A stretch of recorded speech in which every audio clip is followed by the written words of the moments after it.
Well, hello there friends. This is Joanna. Welcome to my channel. Thank you guys so much for hanging out with me. Now today's pendant, of course, is in my favorite colors. I love green and you guys know it. Greens and blues. I absolutely adore it. And now the color came out more green than I actually anticipated for it to come out, but that's the magic of polymer clay. You really don't know the outcome until the very end. That's why it's just so exciting when you pull the pieces out of the oven to see what they turn into. Now, this project is not difficult, but it does have a few moving parts to it. So let me show you how I made this. So the only clay that we're going to be using today is translucent, and I'm going to use some alcohol inks. I'm using espresso, ginger, and stream. I love this color. Stream is just absolutely beautiful. But what I'm doing is I'm just going to mix the alcohol inks into the clay. So you're just going to pour the alcohol ink on the clay and you're just going to squish until you get a nice uniform color. If you don't want the uniform color, it's going to just add the character too. So here you have it. I already mixed all the colors, and I'm keeping 2 pieces of rolled out clay, and one of them I'm going to just drench in the espresso alcohol ink, and the other one I'm just going to use the stream, and I'm just going to put them on the side and I'm going to let them dry. While they are drying, I'm going to take 2 pieces, little pieces, one of the blue or the stream and the other one of the espresso, and I'm going to attempt to create a small Skinner blend. Now, I honestly don't know if the Skinner blend even added anything to the pendant, but and it is so small. It was actually difficult to make because of how small it was. But you can see what I'm doing. I want to show you guys what I'm doing, but I really don't know if it had any effect or impact on the outcome of my pendant. But there you have it, and here is my Skinner blend. So I'm just going to roll it in with the espresso side in and the stream on the outside. I'm going to turn it into a roll. So there you have it. I have a roll ready for my pendant. And you may notice that the colors, when I was adding the colors into the translucent clay, they really have not come out exactly as they are in the bottle. And I'm not quite sure why that is, but that's what happened. So just to add something extra to it, before I started cutting, I decided to add a little bit more of the ink, the alcohol ink, on top of the clay, and I'm not going to mix it in. I'm just putting it on top, figuring it may absorb a little bit, and I let it dry.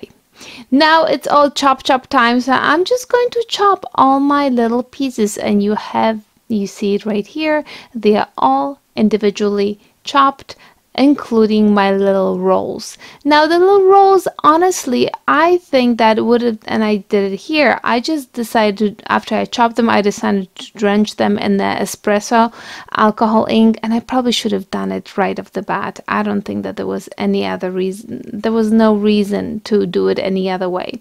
So here you have it. I'm taking my ginger clay and espresso and I'm mixing them together. The ginger turned out kind of greenish, which is so odd. I don't understand it, but that's how it came out. So you have the espresso and the ginger mixed in here. I figured that it's going to just look really nice, and I'm adding some gold leaf to it, and you just want to cover it in gold leaf to as much as you can, so that the little pieces are really not sticking. They're all covered in gold leaf. They really are going to add a really nice touch to the pendant. I also added the gold leaf to my Skinner blend log. I also covered it very well. And then to my blue clay, I added mica powder, gold mica powder. I figured that it's going to add just something to it. You're definitely going to see it in the pendant. And then at the very end, I took my little chopped up pieces that have been drying in the espresso, and I mixed it with pieces of the blue log. So there you have it. I have all my pieces, and now I'm going to start building my block.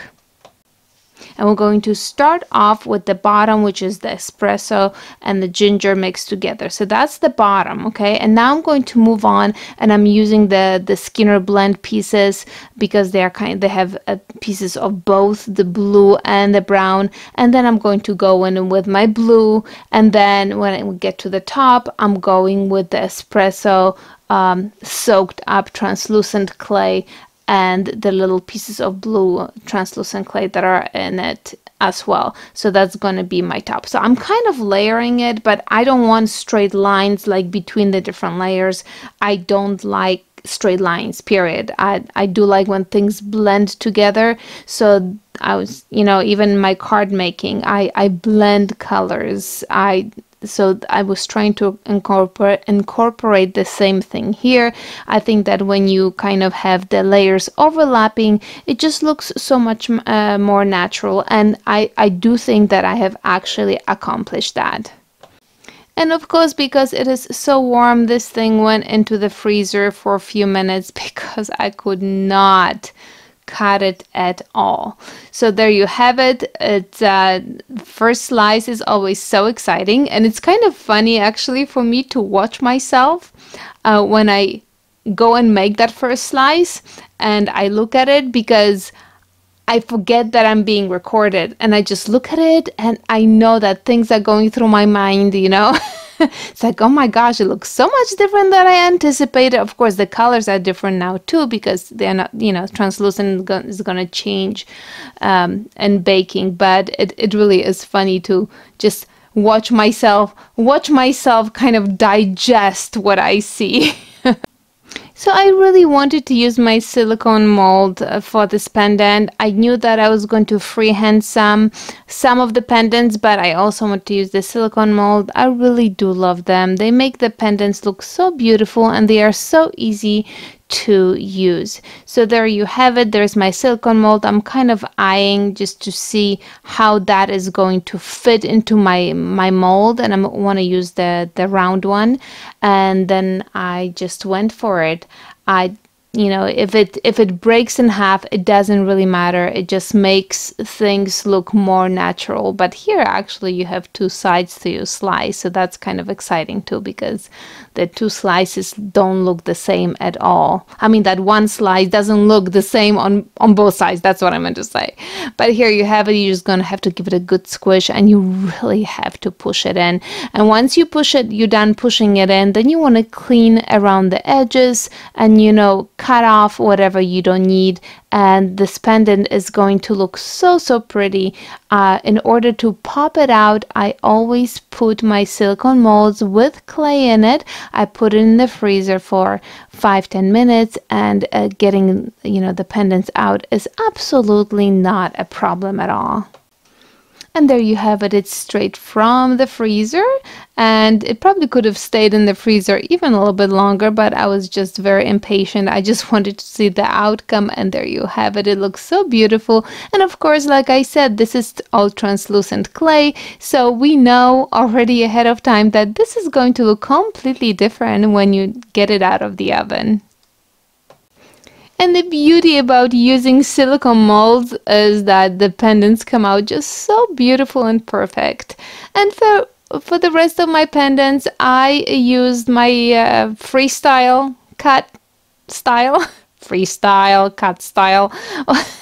No, the freestyle that I usually do, it's my go-to cut, because it just comes to me more naturally, and you can do so many variations with it. You can make it thin, you can make it thick, you really can go with the clay depending of what part of the clay you really want to show. And then you just finish off the edges, and the pendants are gonna go in the oven at 270 degrees Fahrenheit for half an hour. And there you have it. Here are my beauties. You will see that they're going to look so different in just 1 second when I'm going to take them out of the oven, and I'm going to add resin on them, and the colors are going to transform dramatically because we've been using translucent for this entire project. So here we go, And here is the outcome. Look how different they look. I mean, they really seriously look so different.